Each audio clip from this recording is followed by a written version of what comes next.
ప్రియమైన పంటింటి కాపురం ప్రేక్షకులకు యేసుక్రీస్తు ప్రియమైన నామంతో మీకు మా శుభాకాంక్షలు. ఈ పంటింటి కాపురం కార్యక్రమం ద్వారా మిమ్మల్ని కలుసుకోవడం మాకు చాలా సంతోషంగా ఉంది. ఈ రోజు మొదటి స్థానం యేసుకి అనే శీర్షికతో కార్యక్రమం చూడబోతున్నాం. మన వ్యక్తిగత జీవితమైనా సరే, కుటుంబంలోనైనా సరే, చదువు, ఉద్యోగం, వ్యాపారం, అందులో ఏ కార్యమైనా సరే మొదటి స్థానం యేసుకి ఇచ్చినప్పుడే ఆ కార్యం విజయంతోనూ ఆశీర్వాదంగా ఉంటుంది. ముందుగా దేవుని రాజ్యాన్ని, ఆయన నీతిని వెతకండి, అప్పుడు ఇవన్నీ మీకు ఎక్కువగా ఇవ్వబడుతుంది అని పరిశుద్ధ గ్రంథం చెప్తుంది. ముందుగా యేసుప్రభుకి మన జీవితంలో చోటు ఇచ్చినప్పుడే మన జీవితంలో మనం ఎదురు చూసే అన్ని మేళ్లను పూర్తిగా మనం పొందగలము. ఇప్పుడు మీరు ఆతృతగా ఎదురు చూసే జ్యోతి యొక్క నాటకం.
రాను రాను మీరిద్దరూ సరిగ్గా లేరు.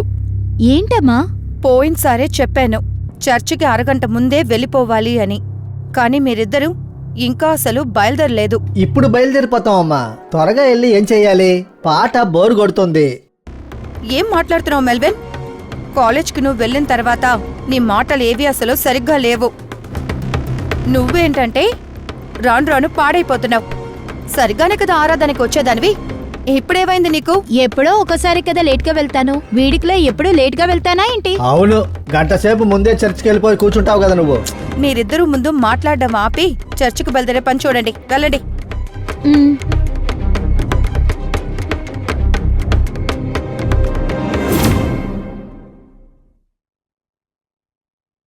అమ్మా, మీరు వెళ్ళండి, నేను వస్తాను. వాడెక్కడా? వాడింకా స్నానం చేసి రాలేదు.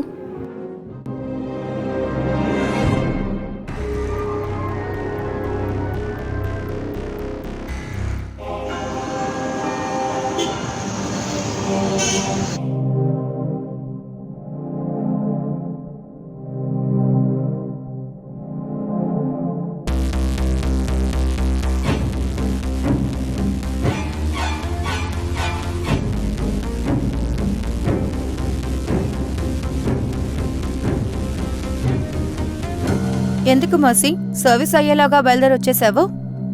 తలనొప్పమ్మా, లోపల కూర్చోలేకపోయాను. అదలా అన్ని వారాలు తలనొప్పి వచ్చేస్తుందా ఏంటి?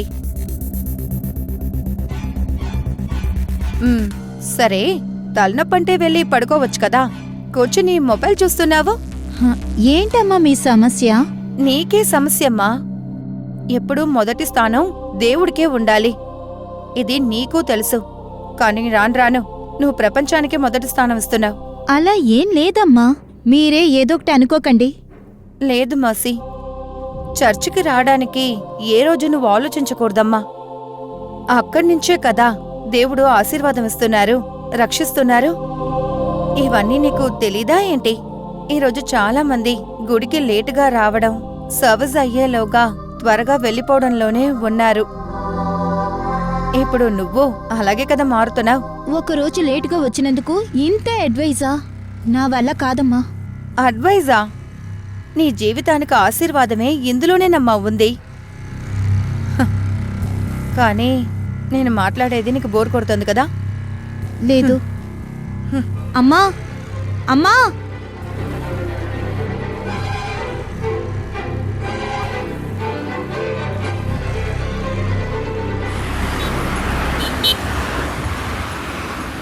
యేసుక్రీస్తు నామంతో ప్రార్థిస్తున్న జీవం కల తండ్రి. మంచి తండ్రి. ఆమేన్. ఆమేన్. సరే, త్వరగా ఇద్దరు పడుకోండి. పొద్దున్నే త్వరగా లేచి బాగా ప్రార్థన చేయాలి. ఓకేనా? సరే అమ్మా. ఏంట్రా అలా చూస్తున్నావు? ఉదయాన్నే లేవాలంటే చాలా కష్టం, అది కూడా త్వరగా లేమ్మని చెప్పారు కదా, అదే ఆలోచిస్తున్నాడు.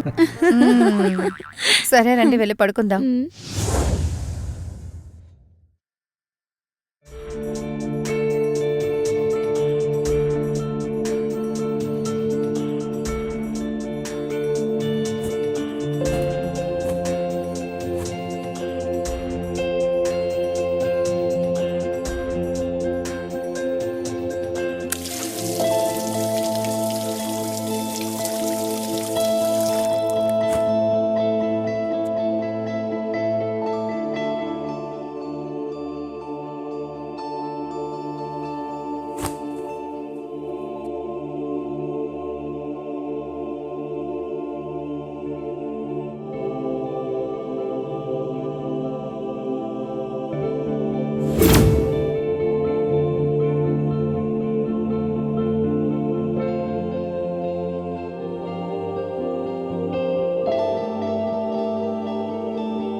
అమ్మా, మేము కాలేజ్కి వెళ్ళొస్తాం.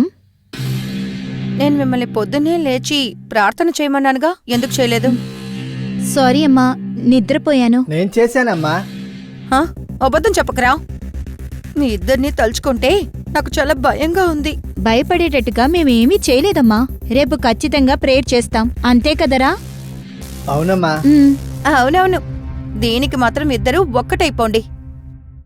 ఇలాగేగా డైలీ చెప్తున్నారు. అమ్మా, నాకు కాలేజీకి టైం అయింది, నేను వెళ్తున్నాను. ఈ రోజు నాకు సెమిస్టర్ రిజల్ట్ ఉంది, ప్రేయర్ చేయండమ్మా. నేను ప్రేయర్ చేసి ప్రయోజనం ఏంటమ్మా?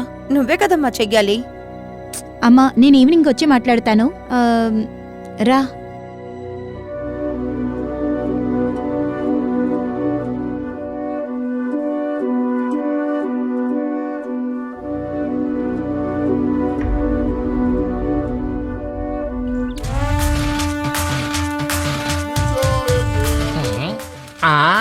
ఈడా అయ్యయ్యో,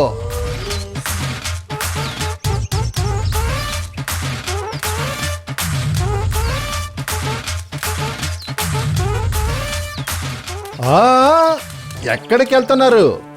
సురేష్, బాగున్నావా? నేను బాగానే ఉన్నాను గాని, అవును, ఎందుకు మీరు పారిపోతున్నారు? ఎవరు పారిపోయారు? ఓ ఊరికే నీ దగ్గర ఆడుకున్నాను సురేష్. కంగారుగా ఎక్కడికి వెళ్తున్నారు? ఇక్కడే పక్కనే, అది కూడా నీకోసమే. నా కోసమా? అవునయ్యా, నీకోసమే. పక్కనే ఒక సంబంధం ఉంది, నీకు చూద్దామని. ఎందుకన్నా అబద్ధాల మీద అబద్ధాలు ఆడుతున్నారు? నాకు ఇవ్వాల్సిన డబ్బు ఇవ్వలేక వెళ్ళి దాక్కుంటున్నారు. మీరు నాకు అమ్మాయిని చూస్తారా? ఎందుకన్నా ఇలా మోసం చేస్తున్నారు? తీసుకున్న డబ్బు ఎప్పుడు తిరిగిస్తారు? ఇచ్చేస్తాను బాబు. మిమ్మల్ని చూసిన వెంటనే కొట్టాలనిపించింది, కానీ మీ వయసు నన్ను ఆపుతుంది. ఈ విధంగా ఇంకోసారి మోసం చేయకండి, పోండి.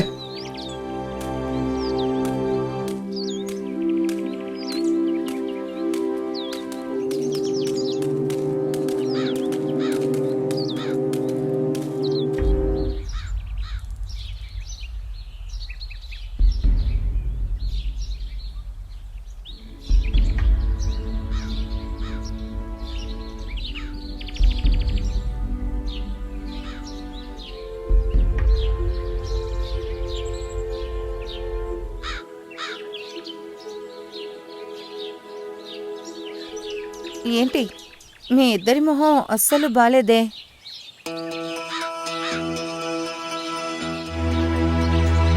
ఏమైంది మసి, నువ్వు ఏడుస్తున్నావా? ఏంటమ్మా, సెమిస్టర్ రిజల్ట్ సరిగ్గా రాలేదా? నీకేమైంది మెల్విన్? అందరి మధ్యలోని నన్ను తిట్టారమ్మా. తిట్టకుండా ఇంకేం చేస్తారు? మీరిద్దరూ ఎప్పుడు మొదటి స్థానాన్ని దేవుడికివ్వడం వదిలేశారో ఆ రోజే ఆశీర్వాదాన్ని కోల్పోవడం మొదలుపెట్టారు. మ్మ్. పొద్దున లేచి ప్రార్థన చేయట్లేదు, వాక్యములు చెప్పట్లేదు, చర్చికి కూడా సరిగ్గా టైంకి వెళ్ళట్లేదు. ఇలా ఉంటే ఎలాగమ్మా? ముందుగా దేవుడి రాజ్యాన్ని, ఆయన నీతిని వెతకండి. అప్పుడు ఇవన్నీ మీకు ఇవ్వబడతాయి అని దేవుడి మాట చెప్తోంది. ఈ చదువు కావచ్చు, భవిష్యత్తు కావచ్చు, ఏదైనా సరే మొదటి స్థానం దేవుడికే కదా ఇవ్వాలి. ఈ సెమిస్టర్ రిజల్ట్ని కూడా దేవుడే అనుమతించారు. ఎందుకో మీకు తెలుసా? మీకిప్పుడు మంచి రిజల్ట్ వచ్చుంటే మీరిద్దరూ ఏం చేసుంటారు? దేవుడిని వెతకకుండా ఉండుంటారు. అందుకే దేవుడు దీన్ని అనుమతించారు. ముందు మీ తప్పును అర్థం చేసుకుని దేవుడికి మొదటి స్థానం ఇవ్వడానికి నిర్ణయించుకోండి. మళ్ళీ దేవుడు మిమ్మల్ని ఖచ్చితంగా పైకి తీసుకొస్తారు. జ్యోతి అక్క నాటకం చూసారా? మీకు ప్రయోజనంగా అనిపించిందా? ఇప్పుడు దేవుని వాక్యం పంచుకుని మన కుటుంబ ఆశీర్వాదాల కోసం ప్రార్థించడానికి సహోదరి అనితా భాను గారు సిద్ధంగా ఉన్నారు. ప్రార్థనతో దేవుని వాక్యం వినండి. దేవుడు ఖచ్చితంగా మీతో మాట్లాడి మిమ్మల్ని ఆశీర్వదిస్తారు.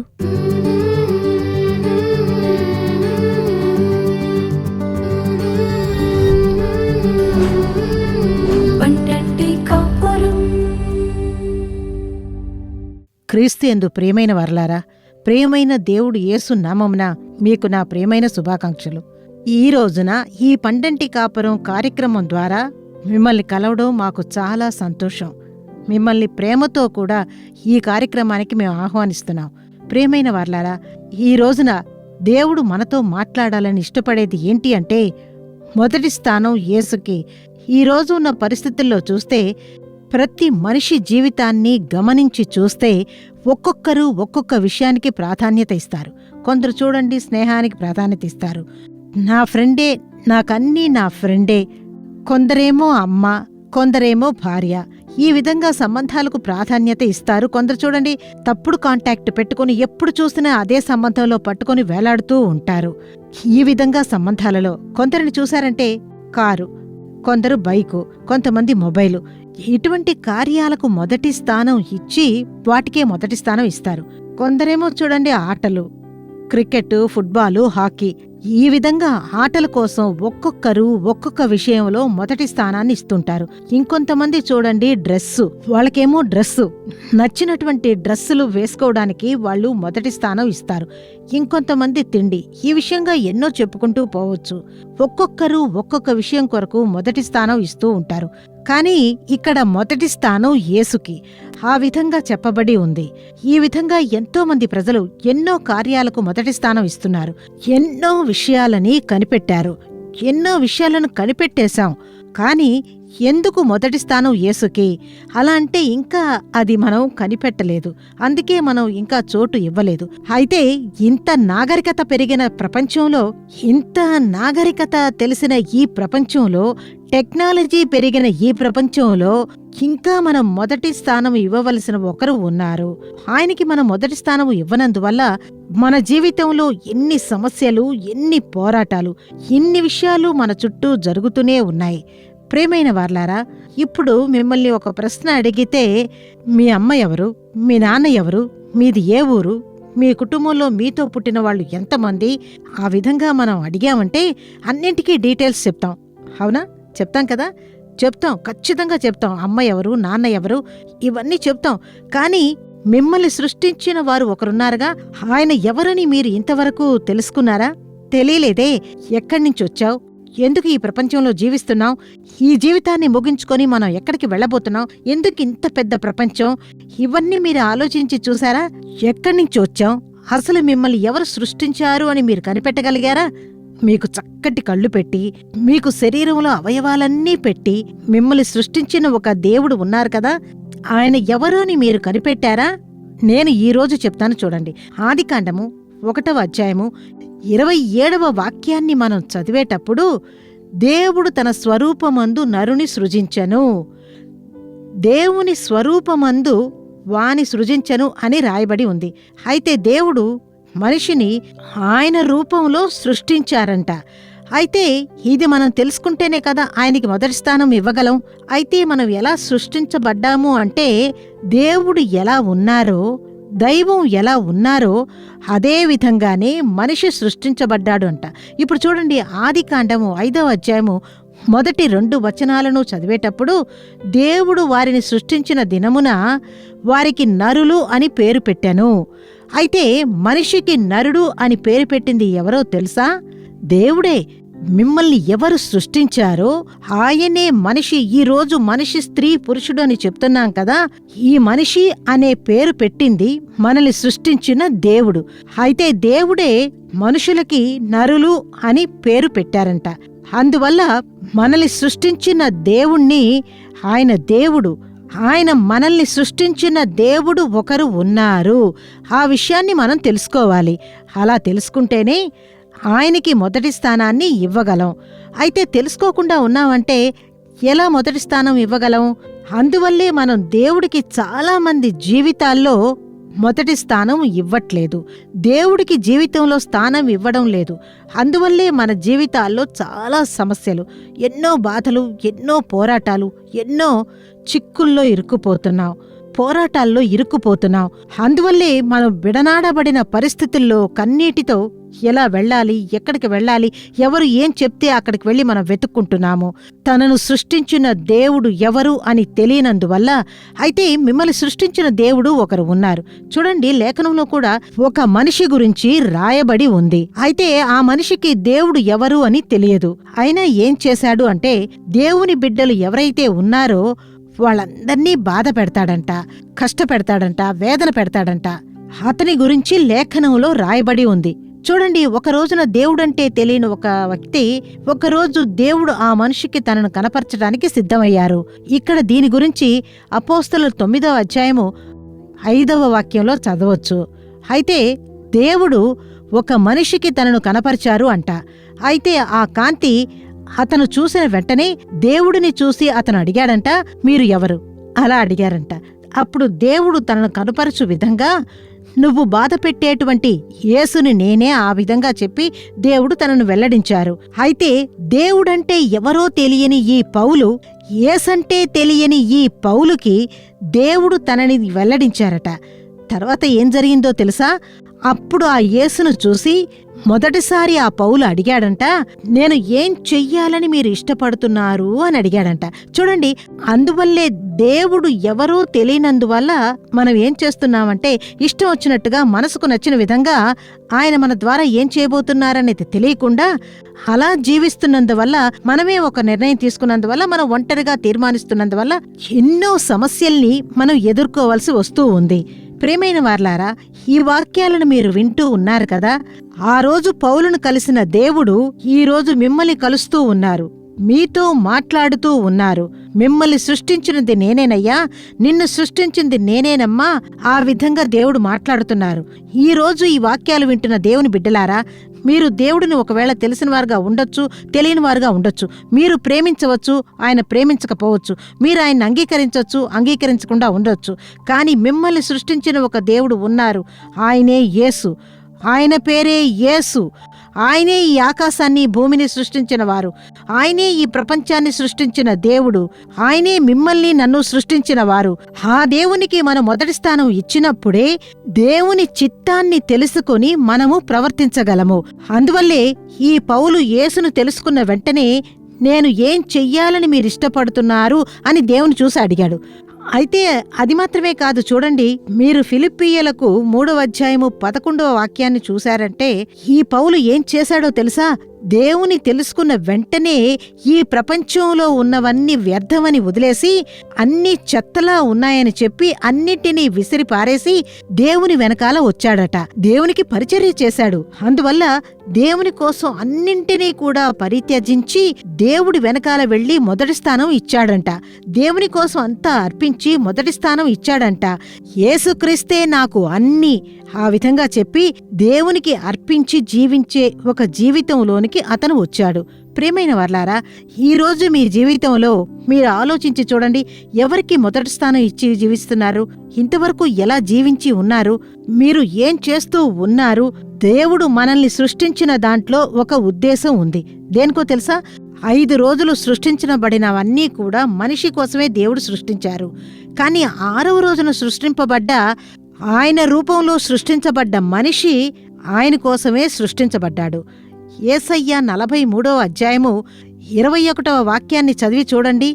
నా నిమిత్తము నేను నిర్మించిన నా జనులు నా స్తోత్రమును ప్రచురము చేయుదురు. ఈ భూమిలో మనం జీవిస్తూ ఉన్నది ఎందుకని అనుకుంటున్నారు? దేనికి లేదు. ఈ ప్రపంచంలోనే కార్యాలలో పరిగెడుతూ మనం సంపాదిస్తున్నాం. అంతా మంచిదే. కాని ఈ ప్రపంచాన్ని వదిలి మనం వెళ్లేటప్పుడు ఈ ప్రపంచం నుండి మనం ఏమైనా తీసుకువెళ్లగలమా? దేన్నీ తీసుకొని వెళ్లలేము. దేవుడు సృష్టించిన ఉద్దేశం ఏమిటో తెలుసా? మనం ఆయన్ని స్తుతించడానికి, ఆయనకి స్తోత్రం చెప్పడానికి. అందువల్ల ఆయన కోసం ఆయనకంటూ సృష్టించబడ్డ సృష్టిలం మనం. అయితే ఎవరి కోసం దేవుడు సృష్టించారు అంటే అన్నింటినీ మనిషి కోసం సృష్టించారు. మనిషిని దేవుని కోసం సృష్టించారు. ఈరోజు ఒక ప్రశ్న, దేవుని కోసం జీవిస్తున్నామా? దేవునికి మొదటి స్థానం మన జీవితంలో ఇస్తున్నామా? యేసును తెలుసుకొని ఉన్నామా? ఆలోచించి చూడండి. ఈరోజు ఈ జీవితంలో ఎందుకు కన్నీరు? ఎందుకు నా జీవితంలో సమస్యలు? మీ జీవితంలో యేసు లేరు. మీ జీవితంలో యేసుకి మొదటి స్థానం ఇవ్వలేదు. అందువల్లే ఇన్ని సమస్యలు, అందువల్లే ఇన్ని బాధలు. ఈరోజు దేవుడు చెబుతున్నారు, నాకు నీ జీవితంలో చోటు ఇచ్చి చూడు కుమారా, నాకు నీ జీవితంలో చోటు ఇచ్చి చూడు కుమార్తె. ఆ విధంగా దేవుడు చెబుతున్నారు. ముందుగా మీ జీవితంలో దేవునికి చోటు ఇచ్చారు అంటే దేవుడు మీ జీవితంలోనికి వస్తారు. మీ జీవితంలో ఉన్న అన్ని పాపపు కార్యములు, పరిశుద్ధత లేని కార్యములు, మీ జీవితంలో ఉన్న అపవిత్రత గల కార్యములు, వాటిని ఆయన తీసేస్తారు. ఈరోజు మీ జీవితంలో ఈ వాక్యాలను వింటూ ఉన్న దేవుని బిడ్డలారా, మీరు ఎవరైనా సరే, మీరు యేసుని ఇష్టపడినా సరే, ఇష్టపడకపోయినా సరే, ఆయన మిమ్మల్ని ప్రేమిస్తున్నారు. ఆయనే మిమ్మల్ని సృష్టించారు. ఈరోజు యేసు మీతో మాట్లాడుతూ ఉన్నారు. ఈరోజు ఆ యేసుకి మీ జీవితంలో చోటు ఇచ్చేటప్పుడు ఆ జీవితం మారిపోతుంది. మీ జీవితం మారుతుంది. ఆయన బిడ్డలుగా మీరు మారిపోతారు. అందువల్లే యెహోవా వాక్యం చెబుతుంది, మత్తయి 6వ అధ్యాయము 33లో, మీరు మొదటిగా దేవుని రాజ్యమును నీతిని మొదట వెతుకుడి, అప్పుడు అన్నీయూ మీకు అనుగ్రహింపబడను. మీరు వెతుక్కుంటూ వెళ్ళక్కర్లేదు. ఆశీర్వాదాన్ని వెతుక్కుంటూ వెళ్ళాలి, అక్కడికి వెళ్ళాలి, ఇక్కడికి వెళ్ళాలి, అది చూడాలి, ఇది చూడాలి, అలా చెయ్యాలి, ఇలా చెయ్యాలి, అవన్నీ ఏమీ లేవు. మిమ్మల్ని సృష్టించిన దేవునికి మీకేం కావాలో ఆయనకి తెలుసు. మిమ్మల్ని సృష్టించిన దేవునికి ఏం కావాలో ఆయనకి తెలుసు. అయితే మీరు ఆయనకి ఇష్టం వచ్చిన విధంగా ఉంటే చాలు. దేవుడే మిమ్మల్ని నడిపిస్తారు. ఈ ప్రపంచ జీవితంలో ఎటువంటి కొరత పెట్టరు. ఆయన చెప్పేశారుగా, యెహోవాను ఆశ్రయించు వారికి ఏ మేలు కొదవై ఉండదు. కీర్తనలు 34:10లో చెప్పి ఉన్నారు. అయితే మీరు దేవుని వెతికితే ఆయన మీ జీవితంలో ఏ కొరత పెట్టరు. ఆయనే మీతో మాట్లాడుతూ ఉన్నారు. ఈ యేసుకి ఈ రోజైనా మీరు మొదటి స్థానం ఇస్తారా? ఒకవేళ ఈ వాక్యాలు వింటూ ఉన్న దేవుని బిడ్డ, మీ జీవితంలో యేసుకు చోటు ఇవ్వండి. యేసుకు చోటు ఇవ్వండి. ఈరోజైనా ఈ వాక్యాలను విని మీ జీవితాన్ని పూర్తిగా సంపూర్ణ హృదయముతో ముందుగా యేసుకు చోటు ఇవ్వండి. ఆయనే మిమ్మల్ని సృష్టించారు. ఆయనకి మీరు మొదటి స్థానం ఇస్తే మీ జీవితంలో ఏ కొరత ఉండదు. మనం కనులు మూసి ప్రార్థన చేద్దామా? ఈరోజే ఈ వాక్యాలను నేను తెలుసుకున్నాను. ఈరోజే నేను మొదటి స్థానం ఇస్తానని అర్పించేవారు మోకాలు వేసి దేవుని ముఖాన్ని చూస్తూ ఉండండి. ఆయనే యేసు ప్రభువు, మిమ్మల్ని సృష్టించినవారు. ఆయనే మీకోసం రక్తం చిందించి విమోచించినవారు. ఆయన చెప్తున్నారు, నువ్వు పరలోకానికి రావాలంటే నేనే మార్గము, నేనే సత్యము, నేనే జీవము అని చెబుతున్నారు. నేను లేకుండా ఎవ్వరూ కూడా పరలోకములోనికి రాలేడు అని దేవుడు చెప్పి ఉన్నారు. ఆయన మిమ్మల్ని ఎంతో ప్రేమిస్తున్నారు. ఆయన మన మీద ఎంతో ప్రేమగా ఉన్నారు. ఆ యేసును తెలుసుకోకుండా జీవించినది ఎంత దయనీయమైన ఒక జీవితము. కావున ఈరోజు ఈ వాక్యాలు వింటూ ఉన్న మీరు దేవుని పాదాల వద్ద మిమ్మల్ని అర్పించుకొని ప్రార్థన చేస్తారా? ఆ యేసు మీ జీవితంలోనికి వస్తారు. అది ఎంత తీయటి జీవితము! యేసుతో జీవించడం, యేసుకు మొదటి స్థానం ఇచ్చి జీవించడం మన జీవితంలో ఎంత మేలును తీసుకొస్తుంది, ఆశీర్వాదాన్ని తీసుకొస్తుంది. ప్రేమైన దేవుడా, ఈ వాక్యాలు వింటూ ఉన్న ఈ బిడ్డలను మీరు కలుస్తూ ఉన్నారు. వీరి జీవితంలోనికి మీరు రావాలి అని ఎవరైతే ప్రార్థించి తమను అర్పించుకుంటున్నారో ప్రతి ఒక్కరి జీవితంలోనికి మీరు రావాలయ్యా. జక్కయ్య ఇంటికి వెళ్ళారు కదా, అతని జీవితంలోనికి వచ్చారు కదా, మార్పు ఏర్పరిచారు కదా. ఈ పిల్లలు ప్రతి ఒక్కరూ మిమ్మల్ని చూసి పిలుస్తున్నారు, మిమ్మల్ని తెలుసుకోవాలని ఇష్టపడుతున్నారు. వీరి జీవితంలో మీరు మొదటి స్థానం ఇవ్వాలని ఇష్టపడి పిలుస్తున్నారయ్యా. ఎవరైతే అలా పిలుస్తున్నారో వారి జీవితంలో మంచి మార్పుని ఏర్పరచండి అయ్యా. వారు మిమ్మల్ని తెలుసుకోవాలయ్యా, వారి జీవితంలో మీకు మొదటి స్థానం ఇవ్వాలయ్యా. యెహోవా ఈ విధంగా చేస్తున్న ప్రేమ కొరకు స్తోత్రము. మా ప్రార్థన మీరు విన్నందుకు మీకు స్తోత్రము. మీ నామమును ముందుంచి ప్రార్థిస్తూ ఉన్న మీకు స్తోత్రము. మీ నామం మహిమపడునుగాక. యేసు నామమున ప్రార్థిస్తున్నాము, జీవం గల మంచి తండ్రి. ఆమేన్, ఆమేన్. ప్రియమైన వర్లారా, ఈ రోజు కార్యక్రమం మీకు ఆశీర్వాదంగా ఉందని మేం నమ్ముతున్నాము. మీరు పొందిన మేళ్లను, ఆశీర్వాదాలను మాకు తెలియజేయడం మర్చిపోకండి. మీ ప్రార్థన అవసరాలు ఏదైనా సరే అది ఉత్తరం ద్వారా, ఈమెయిల్ ద్వారా మాకు తెలియచేయండి. మీకోసం ప్రార్థించడానికి, మీకు సలహా ఇవ్వడానికి సహోదరు మోహన్సీ లస్రస్ గారు దేవుని పరిచారికలో సిద్ధంగా ఉన్నారు. రేపు శనివారం టీవీలో టెలికాస్ట్ అయ్యే ప్రార్థిద్దాం రండి కార్యక్రమం కుటుంబంతో చూడ్డం మర్చిపోకండి. మళ్ళీ వచ్చే వారం ఇదే కార్యక్రమంలో కలుసుకుందాము. అంతవరకు దేవుని కృప మీపై ఉండుగాక. మరిన్ని వివరములు, ప్రార్థన అవసరతల కోసం సంప్రదించండి. యేసు విడిపించుచున్నాడు పరిచర్యలు, నాలుమావడి, తూతుక్కుడి జిల్లా 628211. మా ఫోన్ నంబర్లు 9487734603, 8106072222, info@jesusredeems.org. దేవుడు మిమ్మును దీవించునుగాక.